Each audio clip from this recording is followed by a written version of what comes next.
this is a pretty big buzzword that you might have heard in the past, especially in the consulting industry.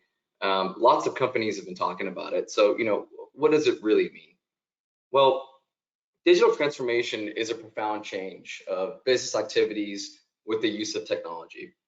It's not just software or technology that a company might choose to use. It's the process of using digital technologies to create new or modify existing business processes, modify your culture, and also your customer experiences to meet growing, challenging changes that happen in your business today.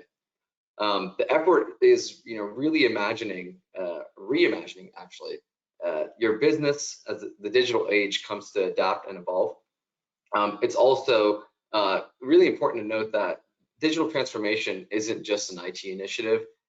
Instead, it's a holistic look at your entire organization and the evolving boundaries of that organization, how you look at things, and how you serve your customers with the use of technology. And so this graphic that you see here on screen, this is the framework that we're going to be using today. It shows that in the center with the green right there, the focus is, on technology. But what we want to do is talk about how strategy envisioning, your process optimization, and change management are all interconnected with technology and help fuel the digital transformation for your company.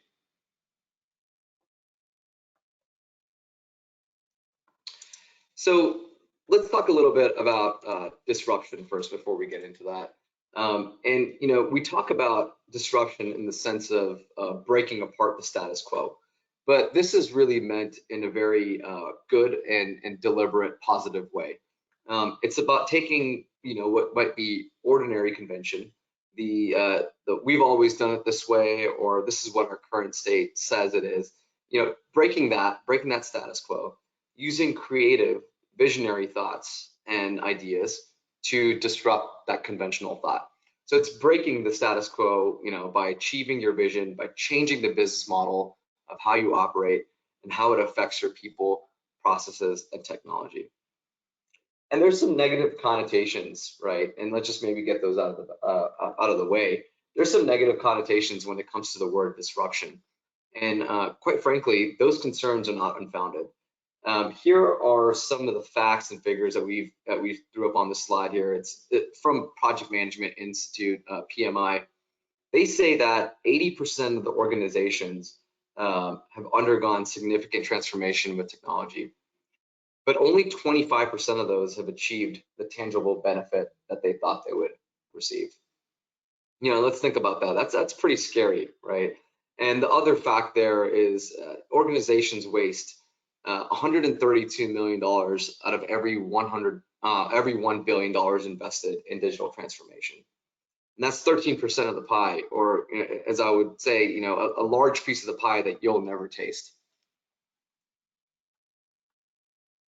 In 2022, approximately $2 trillion is going to be spent in digital transformation. And now kind of going back and looking at the math on it, that's $250 billion wasted on failed parts of the digital transformation. So when it comes to technology implementations, what we find is that there's a general sense of just clear lack of direction and strategy of where the company wants to take their digital transformation and why they're doing it. There's usually weak visioning from the very top, and weak project management and weak buy-in from the executive leadership team on how to guide companies through a major transformation. And what we want to do really is flip that on its head. The idea of disruption, the negative connotations associated with it, we want to flip that on its head, and we want to bring the positive out of disruption. And that brings us to disruption with a purpose, and one of the major intents of this presentation. And that's what we try to do as a consulting firm at UHY.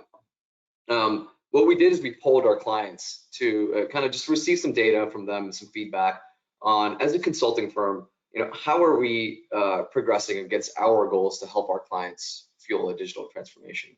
And what we saw was some generally positive responses that 92% of our clients they've gone through some sort of digital transformation within the last 18 months, whether it's been an ERP implementation, integrating a third-party system, or revising their data strategies.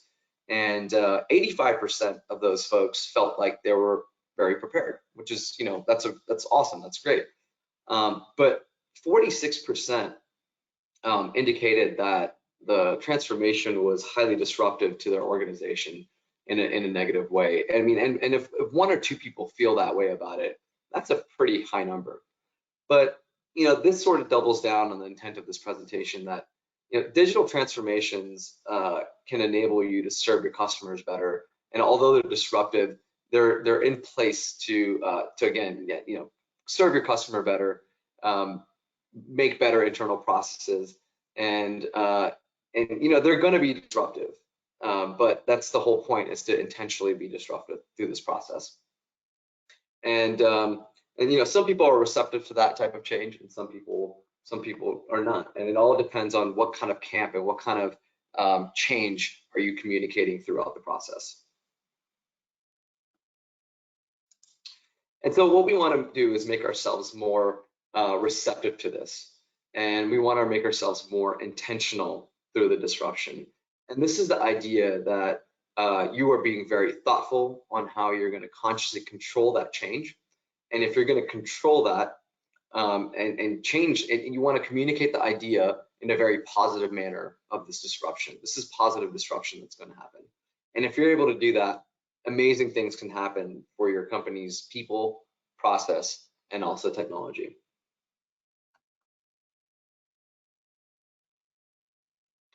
So I'm going to go back to this original framework that I kicked off this presentation with. And this is what you see in the top right-hand corner of the focus areas. That technology sitting in the middle of it, but we've also got strategy and visioning at the top, process optimization bottom left, and then change management in the bottom right.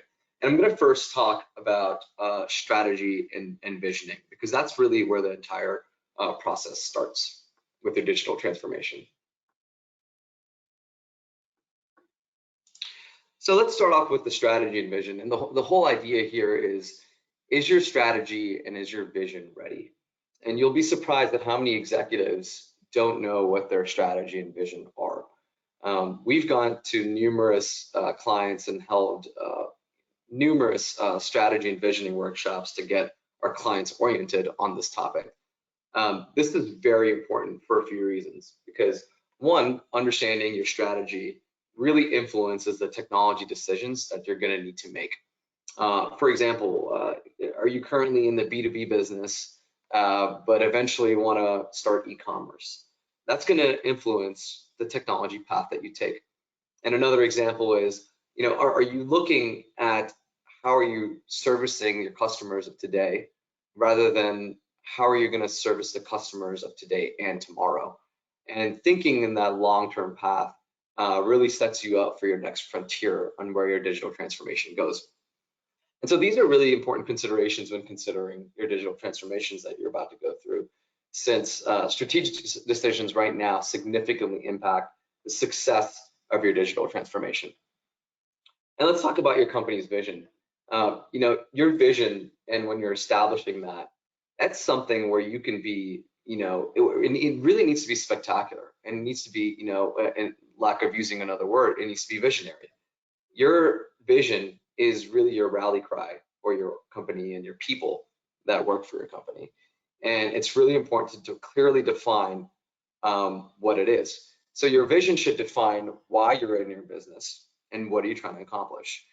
And it also defines what's important for your organization.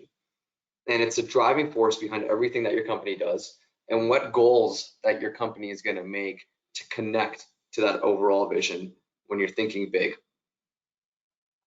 And so to do that, and to start off with, to start creating your strategy, you really need to start off with the why.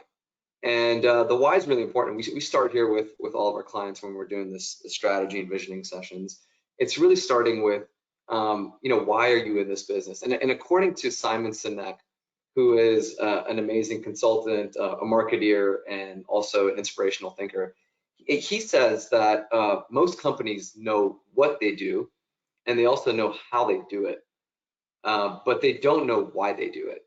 And so we need to do what we need to do here is create a good connection between the why and the vision for the employees. So let's talk about an example with Amazon. And Amazon is a story that probably needs no introduction. And they're just a good company to talk because they're a great classic example and a case study. Amazon started off, as we all know, as a book retailer in 1994, and now they're a marketplace where you can buy anything and everything that you need. And so what's interesting is that Amazon's vision has stuck throughout their tenure as a company so far. So their vision, and I'll read it out, quote, quote, our vision is to be the Earth's most customer-centric company where customers can find and discover anything they might want to buy online and endeavors to offer its customers the lowest possible prices. And if you look at that statement, in that statement, there's nothing that specifically talks about books or the products it sells or how they sell it on their website. Instead, Amazon clearly defines its vision that it wants to be an online platform that focuses on the customer and offers their best prices. And that gives a sense of purpose for the company that speaks, directly to the employees that work for that company. And over the history of the company, like I said, it hasn't mattered what they sold. It's what's mattered is that their core vision stuck throughout. And so what I'm going to do here is I wanted to show a quick video. This is, again, I just referenced Simon Sinek. He's got a short 5-minute video here that illustrates the importance of the why. And I hope you enjoy it. Give me 1 second here so I can share it.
Okay, I hope everyone enjoyed that video on the importance of the why.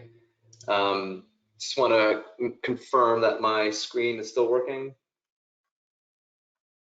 Yes, it is. Okay, great, thank you. Okay, so Simon Sinek, he's very well articulates it probably much better than I can, right? But the importance of the why was clearly illustrated from that. People buy why. People buy the product because of your why. They don't buy it because of the how. And so, to illustrate this on a slide, we've broken this down into vision, strategy, and goals and objectives. The why is critical because it feeds into the company's overall vision. The strategy part is the how, like how are you going to achieve your vision? And then the goals and objectives parts are specific. It's what you're going to do to achieve that strategy. So I'll go back to my Amazon example before that video. The vision, the why, right? Again, Amazon's vision is to be Earth's most centric company where customers can find and discover anything they might want to buy online, and it endeavors to offer its customers the lowest prices. The strategy, which is the how. One of the strategies that they could build up is, we will build an online marketplace platform where you can search for customer products, read millions of reviews, use search and purchase history to guide users on what else they'll buy. And then the goals and objectives, the what. These are specific action items for the teams that will carry out the strategy and vision, such as maybe creating a more efficient algorithm to better part of their website, or negotiating better contracts with your vendors. Those are the goals and objectives that all feed up to the strategy, and the strategies then feed up to the vision. And this is why it's really important to understand, if your strategy and your vision are ready. And if not, it's a good time to dust off the strategy and rethink what you want to achieve, and how you want to realign your company to the vision.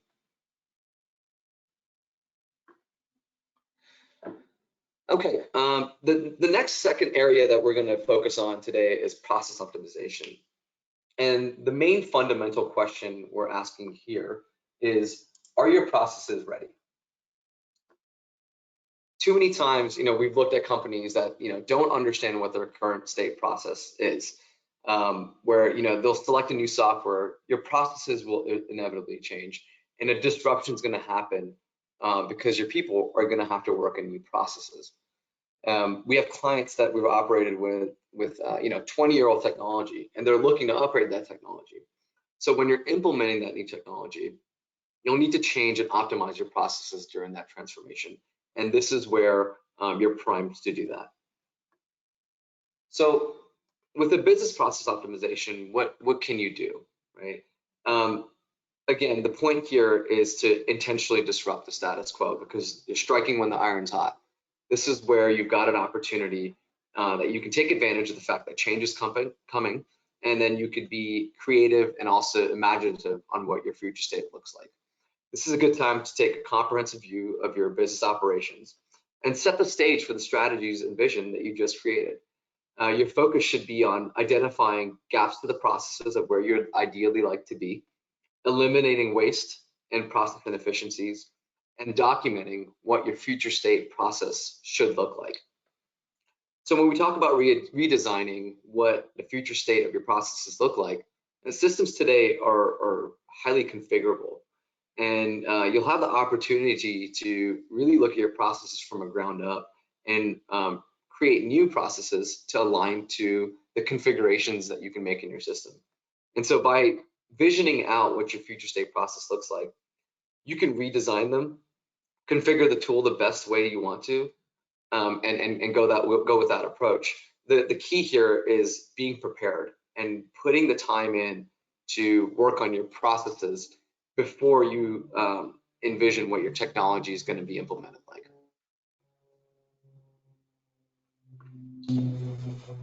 And so when you talk about processes, really one of the main things that come up is lean. And there's a lot of talk about eliminating waste and in your processes and being lean. And we can rely here on some key lean principles. So you want to lean on your processes, and that really starts with identifying your key focus areas where which come directly from your visioning and your strategy. For example, you could be looking at an order to cash process or a P2P process, which is your customer order to cash, or your procurement of goods and services to the payment of those goods and services. Those are some key process areas, and those you might want to look into those if that aligns with what your strategy says. And if those processes are well designed, you will eliminate process issues downstream. Then you want to assemble a team of functional leaders to own those process areas. And this is where the accountabilities and the sense of ownership is created for the functional leaders. By empowering your functional leaders, they feel that they're part of the process of the redesign and have a greater sense of ownership of the functional areas.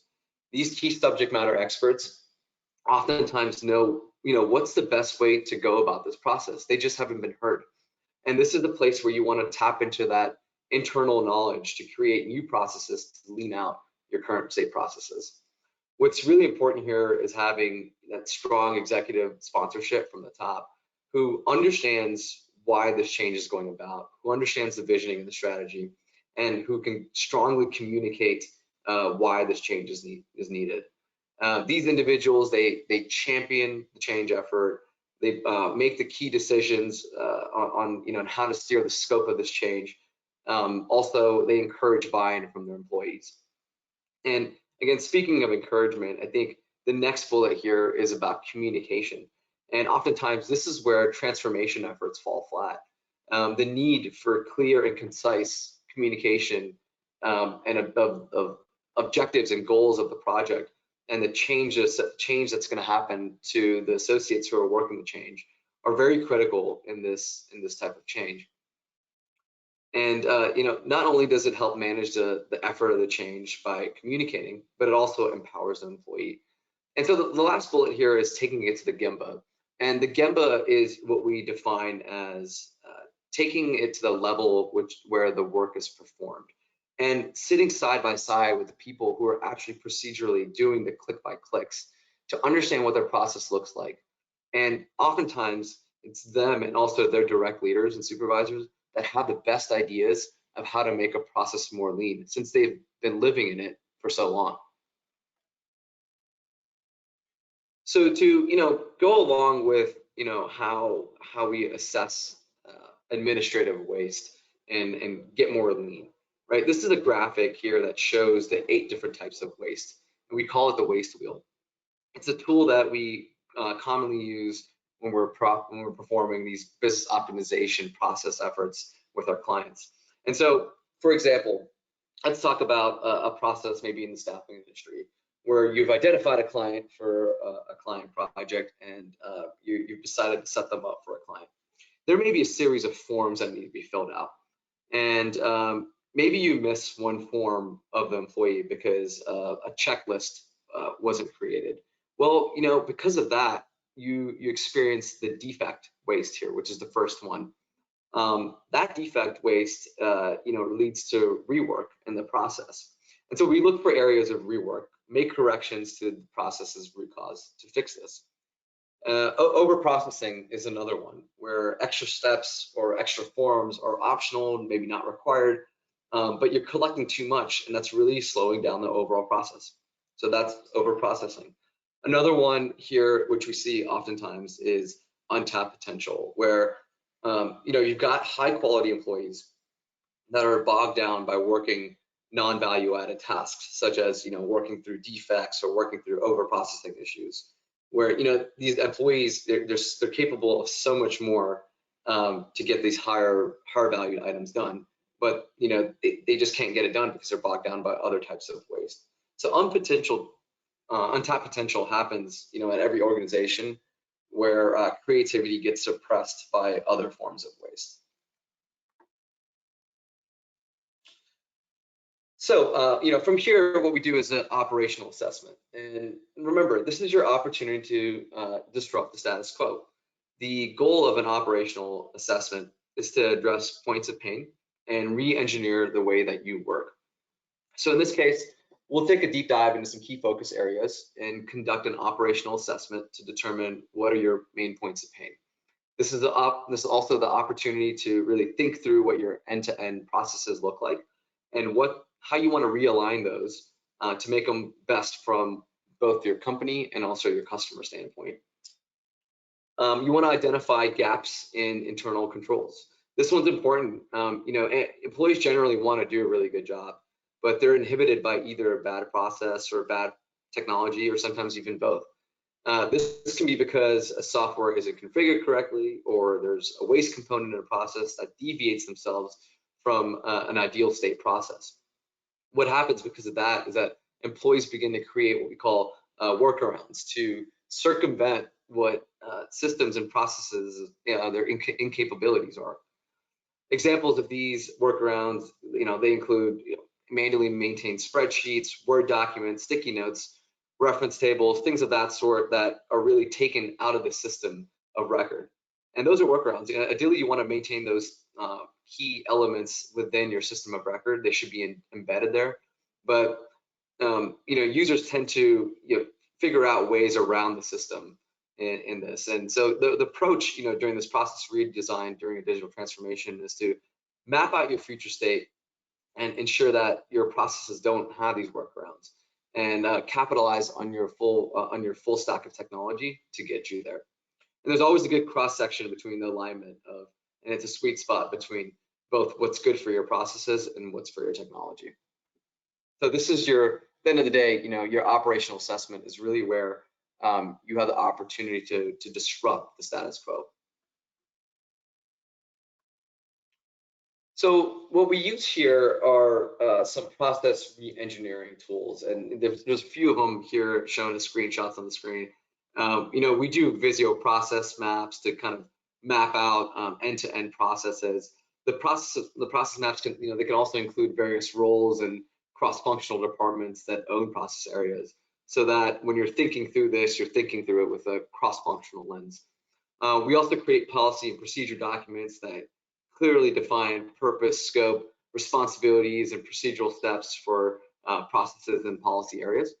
Another useful tool that we use is called a SIPOC that not only defines what the process steps are for a given process, but also what are the suppliers of that information, what are the inputs required to carry out process steps, and then what are the outputs of the processes and who are the customers of each of the process steps. And lastly, accountability weighs large here when creating new processes. So, you create great processes and you could do those all day and you can create lean processes, but if you haven't really empowered your employees to take on the accountability, it won't get executed the way that you want to.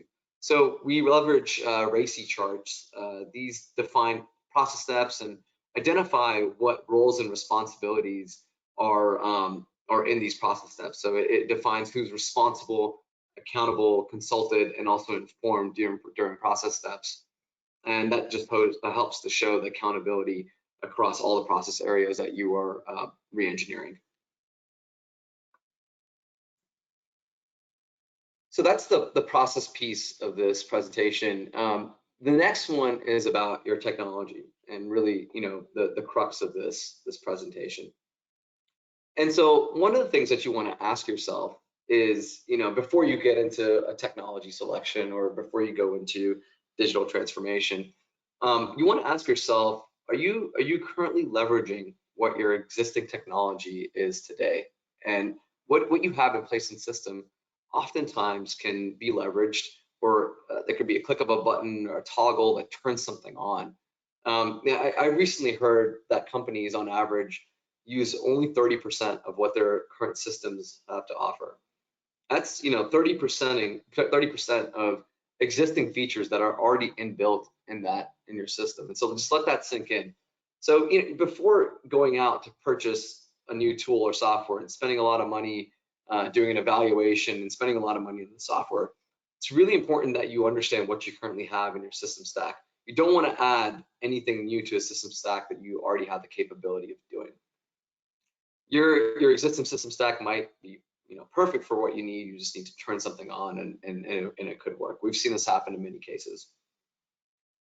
Oftentimes it could just be an upgrade that needs to be done as well to your existing system to get a new sort of functionality. So you can save money by rationalizing what you currently have. And another area that we see is that your systems and data are not properly integrated between your different systems. So there are great systems and middleware that exist today that can help with automating the data from system to system that you can leverage to help with that. And lastly, another thing we want to evaluate is whether your customer is asking for too much. In some specific cases, especially throughout my career, I've seen where a single nitpicky customer can drive a large requirement or a technological shift for a client. Now, granted, if this customer is a key customer and your business relies on them, it's certainly worth the consideration of evaluating what that customer's needs are. But you've got to be really careful in how much you're willing to spend to appease a single customer, especially if you're looking at it from a strategic lens of growth that you won't be servicing just this one customer for a very long time. So you got to be very careful on how much you're willing to appease your single customer. As an example, I had a client very recently that was so specific about what they wanted to see on their bill and their billing requirements. And in essence, what my client was doing was doing the accounts receivables job for my client. And so in essence, that reporting billing requirement was part of a system stack that they wanted to go after. But all it took was really one phone call to the customer and saying, hey, I can't offer you this because it's doing this for my internal operations. Is there any way that we can reach a more happy medium? And that all it took was that quick conversation. And this issue was taking up annually a full FTE. And so just by having some sort of conversation there and not totally appeasing to your customers on what they need to 100% can help with this. Now, again, we want to evaluate that with a grain of salt and make sure that you're still meeting the requirements for your customers. So these are 3 questions that are certainly ones to ask before making a large decision for change and investing that much money into it. So, when going through a technology transformation, we often see these common slips and trips and falls. And oftentimes what we see is that the business doesn't use their business leaders and process owners to lead either the evaluation of a software or the implementation of the technology. Instead, what we see is that it's a very IT-driven initiative. And this isn't really how you want it to work. IT should certainly be a key stakeholder in this entire rationalization process to ensure that the IT requirements are met. However, they shouldn't be the ones to own the entire effort. The people who own the processes are the individuals who will ultimately work with the software and have, they're the ones with the subject matter expertise and should be leading the charge. If IT runs it, you kind of run the risk of not getting the tool that fits your business's needs. The next one that we see is companies don't take the time to fully assess what their real requirements are. So they poorly frame a requirement, such as maybe an example is, I need good reports from the system. Well, that's not really a well thought out requirement. A well thought out requirement might sound like, we need the ability to establish budgets and forecasts, variances to forecasts, actuals data, month to date, year to date, month over month, by product categories, by sales associate, so on and so forth. That is a more specific requirement rather than just saying, I need good reporting from the system. So taking the time out to really developing out what your true requirements are really feeds all the way to the top of what of what your strategy is and where you want to go with this. The next one we often hear is we'll get this done with part-time resources. And the most effective way to implement a new system is to dedicate resources with the subject matter expertise full-time to capitalize on the technology and the implementation durations. Using part-time employees, very useful, and definitely don't want to understate that. But it could lead to schedule slippage and in the implementation, and won't get your technology adapted as fast as possible. You also run the risk there that your part-time employee might not know enough about the process area, and you'll need that subject matter expert to spend more time on it. The next big misnomer we see is that our clients say that our business is so unique that we need to customize most of the software to suit us. We see clients get very customization happy, which leads to a massive increase in cost for them. What you want to do is more configuration based and not customization based, and those are key distinct things to look out for. You also run into big issues with customizations when a software update needs to be included down the road, and if those are pushed by your software provider and you have massive customizations, you just won't be able to upgrade to the newest software, or they may make you upgrade to the software and all your customizations get wiped out. And so all those customizations that you paid for get wiped out to none. So a rule of thumb here is that if you're going to be doing over 20% of customizations, you're likely doing something incorrectly, or you might need to go back to the drawing board of why we're customizing this, or you might have flatly selected the wrong tool. You've got to kind of go back and reevaluate the tool that you're paying for at that time. There's so many different tools out there that cover a majority of what you need. So don't assume that you're overly unique in the sense. Look for processes first to see if if something can be leaned out to follow what the system and what they commercially make available in that technology, so that it doesn't require that customization. And another falsehood is don't assume that your system will function as smooth as what the software providers did in their demonstration. It'll take a little time, and during your implementation process, it's not going to run 100% smooth. I don't think I've ever seen an implementation run 100% smooth.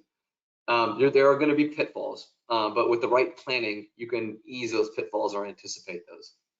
And see, what happens is that oftentimes the software sales guy will oversell on functionality or features, and will make you think that your requirements are addressed.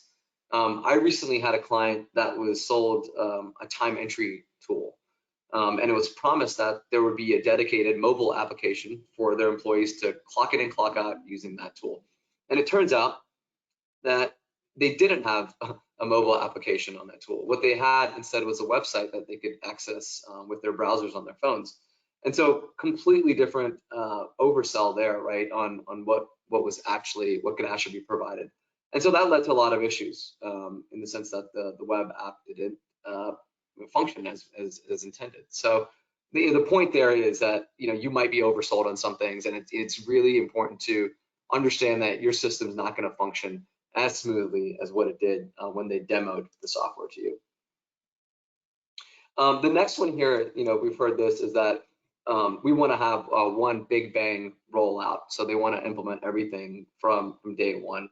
And in some cases, depending on the size of your software or tool, it could be that it could be done. But in some of these big ones where you're implementing an ERP that have multiple modules, it's really important that you might want to look at different dates to implement each module. This allows time to delegate to each of the modules, make sure it's done right. It also allows time to incorporate lessons learned that happen from each phase of the implementation. And also make sure that your employees don't get burnt out from doing too much at once. And lastly, something to keep in mind here is that it's a good idea to make sure that the technology you're selecting addresses your key areas of concern. And in the past, the idea was that it made more sense to really implement a single system that covers all of the business processes that you need. But in today's day and age, especially with the emergence of SaaS, there's so many different softwares that are specializing in specific field areas that going specific into specialized software can oftentimes bring you a better lift than using one software broadly across all different functional areas. And so the idea here is, that is, a little bit of an antiquated approach, to use one system. There are a lot of, like I said before, middleware softwares that allow data to get synchronized between one system to the next. So, you want to look at those tools and make sure that your systems talk to one another, but also want to consider that maybe a specialized tool might be more productive for your needs.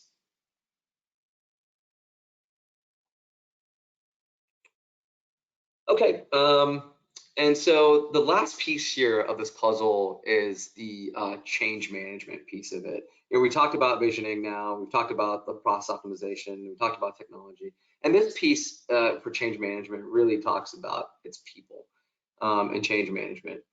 This is perhaps, I would say, the most important and probably the most overlooked aspect of every digital transformation that I've helped process and go through. So, we can't just present the software one day and just say, here you go, ta-da, right? This is your software.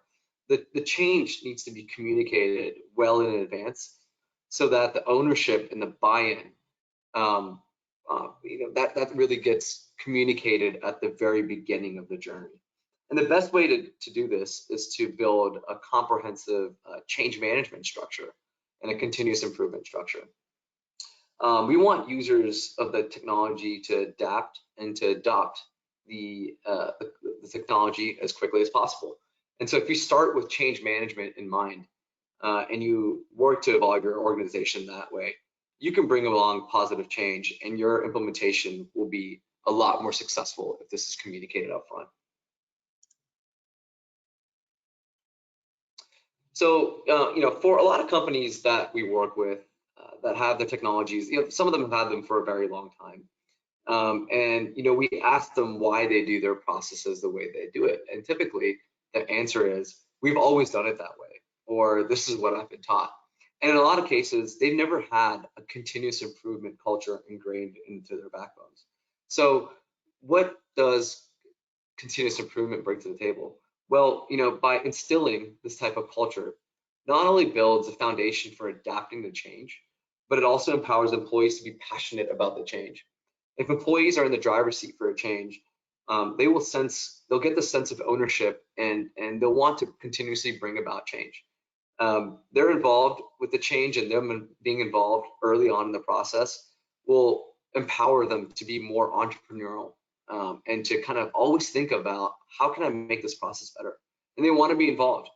So you want to set up these behavioral routines of how they can consistently be doing things to get better and bring about more positive continuous improvement into your organization. All these things will help the way to build really excitement around the change that you're bringing about, and also bring about better adoption to the tool. And so with change comes resistance, and this is something that we see all the time. The resistance to change often comes by not explaining why a change is happening behind a digital transformation. You may experience employees resisting change because they might feel that the optimization will be replacing their job. And this is highly common. I mean, I've seen this fear countless times throughout my career, where we go in and we're talking about positive change in a system that's about to come in, and they're kind of shying away from, oh, man, this might take over my job one day. And so to that, the point there is that we're not really there in the business of like getting people fired. That's not it. What we're trying to do is tap into that concept of what we talked about before with untapped potential, right? By being more effective, you're freeing up capacity for an employee to then tap into that potential for them to do something better and to bring more value elsewhere. So, you're freeing up, the idea is freeing up the non-value added activities and transitioning them to value added initiatives. And, communication strategies, when they're placed early on, will help along the way of setting their employees up for success. Another lack here is just management support when it comes to change. The best implementations, in my experience, like I've said before, they come from the top, and it's brought in to leading that change, those people that lead the change. And they communicate why the change is happening and what are the desired outcomes. And that really encourages the employees to bring about a really positive change. And so that brings me to the next point here with communications and how key the communications aspect of it is. Clear and concise messaging, from the top really goes really far with the employees. And when they know why something is changing, they respect that change. They know what's required of them, and then they also want to make that change happen. And lastly here, the resistance to change is just general project fatigue. I touched on this a little earlier. It's, sometimes these implementations can get very long and they can drag on. And this is a result of sometimes that the implementations just are unclear in nature. So they have never-ending dates or many parallel activities going on. So it leads to project fatigue.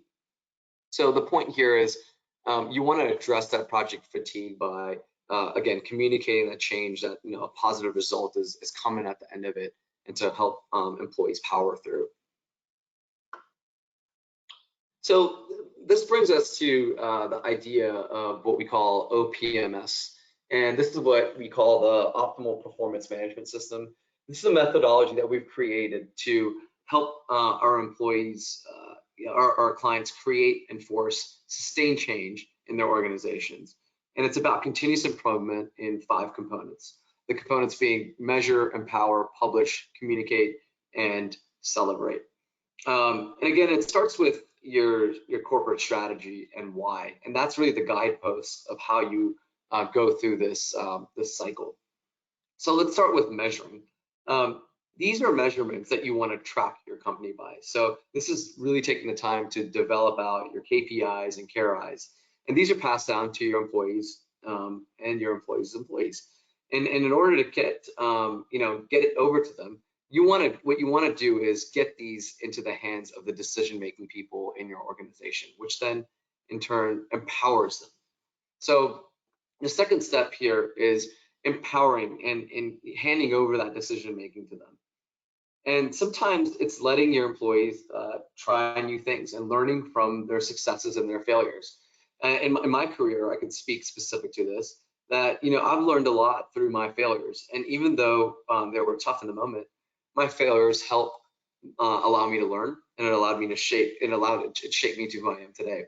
So allowing your employees to kind of take ownership of a job and allowing them to fail fast and also recover quickly, that really helps them, put them in the driver's seat, gives them a sense of purpose and meaning to their jobs. And third step here is publishing, and it's the idea that what gets measured gets done. These are examples of some visual factories of where these KPIs and KRIs, they're published on boards. And so if you think about it, this is why business intelligence is a hot word these days, and why people are spending all sorts of money on business intelligence platforms. It's taking the data from its raw form and presenting it on a dashboard or report. And it's actually tracking throughput maybe on a manufacturing floor, or having graphs and charts on a dashboard somewhere, or posted up on a manufacturing floor. Really gamifies this seemingly boring process. But in our experience, by instilling some of these visual factories, we've experienced a 20 to 30% productivity lift with our clients, and that's huge. Just by publishing something, you can get some sort of lift like that. And the fourth step here is communication. These are what we call behavioral routines. They're about bringing the team together on a regular basis to share ideas, problem solve, and create solutions. For example, in manufacturing, that example that I just brought up, every morning you could have a cadence set up, a behavioral routine that you've got a team meeting. You bring everyone together to talk about what are your output metrics for that day, how much production is required, what kind of issues are present in terms of maybe a machine is down or a station's down. This is what we do in consulting as well. We have stand-up meetings where we talk about what does success look like for that day. It's getting everyone on the same page for goals and performance, and just to keep the progress moving along and keeping continuous improvement. This is your opportunity to really create awareness and also describe what's coming up ahead. It's also a good time to spotlight some of the accomplishments that have happened in your group or your area, and reward those things for a really good job. Well done. And the last idea here with OPMS is to celebrate. And this is often not looked at and overlooked. So one of the main reasons why employees are either disgruntled at their job or they leave, it's because of a lack of recognition. It's the idea here that they're not recognized in the moment, and you only recognize it when it's gone. So take the time to stop and smell the roses. Show appreciation for the people around you that are doing a really good job, or a job that's collectively been done very well by your team. This increases camaraderie, shows appreciation, and makes for an all-around better work environment. So that's how we put change management culture. That's how we put about a change management culture at UHY with the help of what we call OPMS, Optimal Performance Management System. So, hopefully this presentation has been worthwhile for you, and hopefully next digital transformation that you end up going after or leading, you're able to lead with intentional disruption and spin that into a very positive thing. And we're going to disrupt the status quo as you intended to. You're going to be more innovative and re-engineer your process, and you're going to help your organization be more prepared. It's the idea behind using your existing technologies, shifting the focus from non-value-added activities to value-added activities, and understanding the importance of communication and change management when performing a digital transformation at a large scale. And so that concludes what I have to speak to you all about today. Does anyone have any questions? And I'm happy to address those right now.